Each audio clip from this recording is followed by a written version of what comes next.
Datuk Yang Dipertua, terima kasih kepada Kulim Bandar Baru. Kerajaan sentiasa komited dalam memperkukuhkan kedudukan fiskal negara dan memastikan kemampanan fiskal jangka panjang. Selaras dengan usaha konsolidasi fiskal, tahap defisit sebagai peratusan kepada KDNK telah berjaya dikurangkan daripada 6.7% pada tahun 2009 kepada 4.5% pada tahun 2012. Pada tahun 2013, kerajaan akan memastikan paras defisit fiskal terus menurun pada 4% KDNK. Bagi jangka sederhana, kerajaan akan berusaha untuk mencapai tahap defisit 3% KDNK pada tahun 2015 tanpa menjejaskan momentum pertumbuhan ekonomi negara dan kesejahteraan rakyat. Bagi jangka panjang pula, kerajaan akan terus komited untuk mencapai sasaran bajet berimbang pada tahun 2020.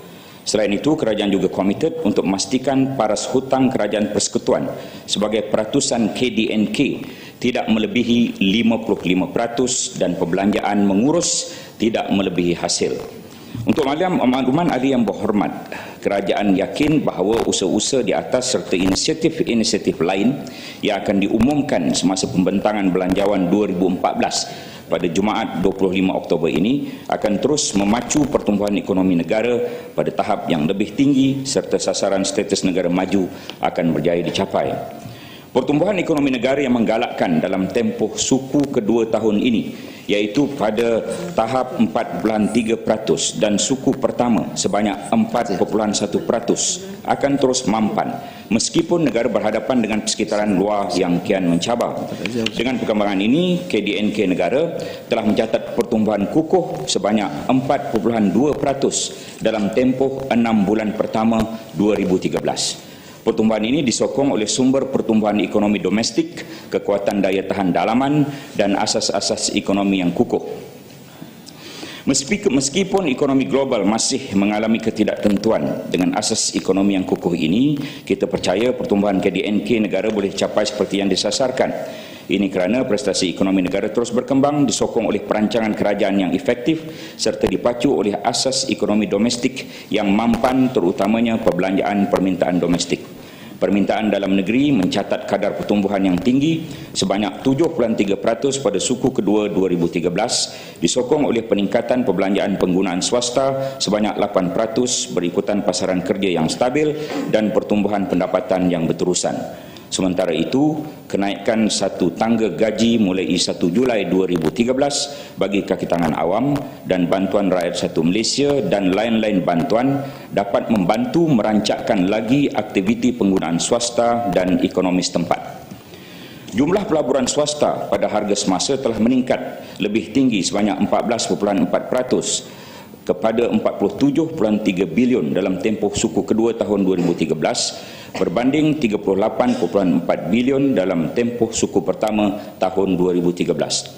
Pelaburan ini tertumpu dalam subsektor perkhidmatan, pelaksanaan projek infrastruktur yang berterusan dan pengembangan kapasiti dalam sektor minyak dan gas. Pada masa yang sama, pelaburan swasta kini menyumbang 68.8% daripada jumlah keseluruhan pelaburan negara. Trend ini menunjukkan bahawa pertumbuhan ekonomi lebih banyak dipengaruhi oleh sektor swasta dan dijangka akan meningkatkan momentum pertumbuhan ekonomi dalam jangka panjang. Di samping itu, pelaksanaan projek infrastruktur di bawah program transformasi ekonomi ETP dijangka akan turut memberi impak positif kepada pertumbuhan ekonomi. Antara projek berimpak tinggi di bawah ETP adalah termasuk MRT Sungai Buloh Kajang di Lembah Kelang dan pemanjangan aliran LRT bagi aliran Kelana Jaya serta aliran Ampang. Selain daripada itu, projek pembangunan koridor seperti projek Medini Iskandar di Iskandar Malaysia dan terminal minyak dan gas Sabah Sarawak SOGT di wilayah koridor Sabah akan turut menyumbang kepada pertumbuhan sektor pembinaan dan menjadi pemangkin kepada pertumbuhan sektor lain. Terima kasih. Ya, sila Kulim Bandar Baru. Yang Hormat Datuk, kalau kita melihatkan angka yang diberikan Yang Hormat Datuk, ini menunjukkan bahawa keadaan ekonomi negara ini cukup baik. Tetapi permasalahannya kita hari ini ialah apabila kita turun di bawah, kita boleh merasai rakyat dalam keadaan yang serba salah, dalam keadaan yang cukup bimbang. Konon-kononnya negara hari ini sedang berhadapan dengan krisis ekonomi. Tambah lagi kita juga yakin bahawa untuk kita meningkatkan ekonomi, kita bukan sahaja perlu menerima keyakinan rakyat, tapi kita juga mesti mendapat keyakinan pelabur. Baru-baru ini rakyat dikejutkan apabila kerajaan meningkatkan subsidi. Walaupun saya percaya kita semua yang boleh berfikir ini merasai bahawa ia perlu dilakukan untuk memastikan bahawa akaun semasa negara berada dalam tahap yang baik, tapi tidak kepada rakyat. Soalan saya ialah, apakah langkah kerajaan untuk memastikan angka-angka yang baik itu dapat kita terjemahkan di bawah, supaya rakyat merasai bahawa ekonomi negara cukup baik dan pelabur juga merasai bahawa ekonomi negara ini diuruskan bukan dengan secara ad hoc tapi lebih bersistematik. Terima kasih. Ya, sila. Terima kasih kepada Yang Berhormat Kulim Bandar Baru. Kita ingin menyatakan di sini bahawa tiada krisis ekonomi yang berlaku di negara kita. Itu satu fakta, dan angka-angka yang saya nyatakan tadi adalah statistik yang benar, dan angka-angka itu adalah tepat sebagaimana yang dikeluarkan oleh pihak-pihak yang berkaitan seperti Bank Negara dan juga daripada peringkat antarabangsa IMF dan juga World Bank. Rakyat serba salah kita mengakui apabila berlaku penurunan subsidi 20 sen yang dispin dengan baik oleh pihak pembangkang, ya. Pihak pembangkang telah spin perkara itu dengan baik, kata harga minyak naik dan sebagainya. Itu memang kerja mereka lah. Mereka tidak mahu negara ini jadi elok, ya. Kalau lagi tak elok, lagi baik untuk mereka. Keluar pula sahabat saya, pokok senar. Saudara ahli-ahli yang berhormat, percayalah bahawa apa yang kita lakukan itu adalah untuk kebaikan jangka panjang.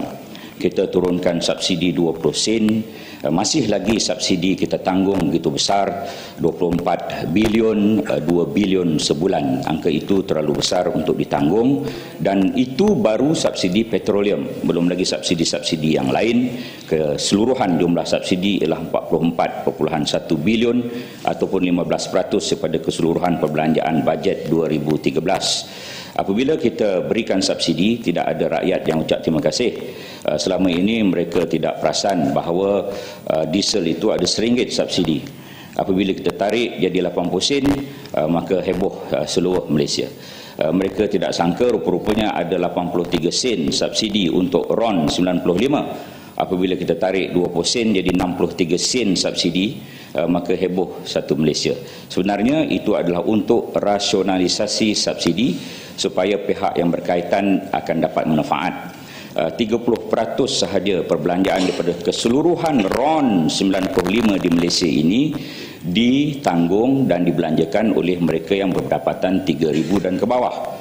70% lagi perbelanjaan petroleum itu digunakan oleh mereka yang berpendapatan 3,000 dan ke atas.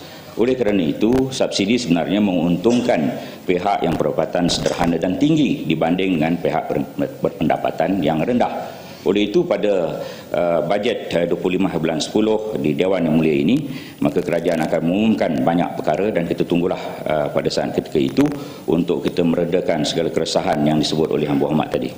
Ya. Sila Kuala Nerus. Terima kasih Datuk Timbalan Yang Pertua. Saya tertarik bila Timbalan Menteri menjawab tak ada krisis ekonomi. Tetapi kalau kita tengok subsidi minyak dikurangkan. Kalau tak ada krisis, kenapa dikurangkan? Ini persoalan kewangan. Saya rasa persoalannya timbul ialah pada cara kerajaan berbelanja harta negara hingga sampai tahap ini sudah lebih 5 bilion hutang negara. Mengajak kita untuk melihat pada firman Allah Subhanahu Wa Taala konsep berbelanja, alladzina idza anfaqu lam yusrifu wa lam yaqturu wa kana baina zalika qawama. Bila berbelanja tidak boros, tidak kedeku, ambil jalan pertengahan. Soalan saya, bagaimanakah kerajaan, plan kerajaan untuk meyakinkan rakyat bahawa kerajaan sememangnya berhemah dalam membelanjakan harta negara, tidak boros, hingga akhirnya kerajaan tidak perlu untuk mengurangkan subsidi hingga menyebabkan harga minyak naik. Hatta kadang-kadang berlaku penggunaan duit secara sembrono yang kita bimbang. Hatta di tempat saya semalam masjid runtuh masjid yang dibuat 2 tahun nilai 6 juta runtuh, menimbulkan persoalan sejauh mana duit itu digunakan, adakah pada tempat yang patut, pada jumlah yang patut. Ini persoalan yang kita kena bincang. Jadi soalan saya, sejauh mana kerajaan boleh meyakinkan rakyat bahawa tak ada pemborosan dalam penggunaan harta negara. Terima kasih. Kepada Nerus yang berhormat, kalau dengar yang berhormat ni masjid runtuh, padahal yang ditunjukkan di TV itu sebahagian daripada bumbungnya runtuh, bukan seluruh masjidnya runtuh, sebahagian bumbung. Pihak pembangkang ni kalau dia bercakap, ahli-ahli yang berhormat, pihak pembangkang ni kalau dia bercakap, saya ingat kena belajar balaghah dulu tu. Memang bukan hanya masjid runtuh, negara ni runtuh. Kalau mereka bercakap dan bersyarah di luar.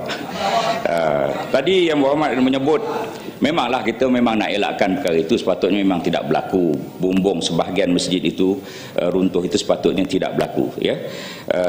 Tetapi jangan sebut perkara yang semacam keseluruhannya, semacam negara ini teruk benar, ya. Saya ingin membandingkan, tadi yang berhormat ada menyebut tentang hutang. Angka yang berhormat sebut tadi itu silaplah. Hutang ni 519.3 bilion. Ataupun 51.5% daripada KDNK. Adakah perkara ini tidak terkawal? Itu daripada mauduk soalan tadi itu, adakah kita ni boros dan sebagainya. Mari kita banding dengan negara lain. Nisbah hutang kerajaan kepada KDNK, kita telah meletakkan shillingnya 55%, tak boleh lebih. Itu kita sendiri yang meletakkan 55% daripada KDNK, jumlahnya 51.5%. Sekarang ini pada 30 hari bulan Jun 2013 berjumlah 519.3 bilion.